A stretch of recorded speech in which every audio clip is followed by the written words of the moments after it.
মধ্যপ্রাচ্যের আকাশে আবারও ঘনিয়ে আসছে উত্তেজনার কালো মেঘ। যুদ্ধবিরতির মধ্যে থেকেও থামছে না হামলা, আর তাই দ্বিতীয় ধাপের শান্তি আলোচনা কার্যত অচল হয়ে পড়েছে।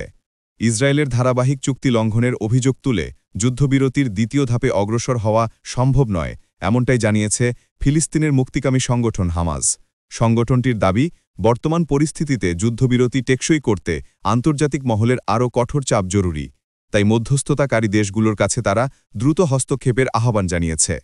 গাজা কর্তৃপক্ষ জানায়, 10 অক্টোবর থেকে যুদ্ধবিরতি কার্যকর হওয়ার পর এখন পর্যন্ত অন্তত 738 বার যুদ্ধবিরতির শর্ত ভেঙেছে ইসরায়েল। আর এই সময়ে গাজার বিভিন্ন এলাকায় চালানো হামলায় প্রাণ হারিয়েছেন 377 জন ফিলিস্তিনি। অক্টোবরে ঘোষণা করা যুদ্ধবিরতির অন্যতম প্রধান শর্ত ছিল হামাস ও ইসরায়েলের মধ্যে জিম্মি বন্দি বিনিময় এবং গাজা থেকে ইসরায়েলি সেনাদের আংশিক প্রত্যাহার।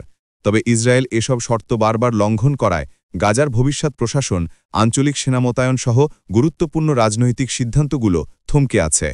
পরিস্থিতি এমন জায়গায় গড়িয়েছে যে গাজা শান্তি বোর্ডের নেতৃত্ব থেকেও সরিয়ে দেওয়া হয়েছে সাবেক ব্রিটিশ প্রধানমন্ত্রী টনি ব্লেয়ারকে।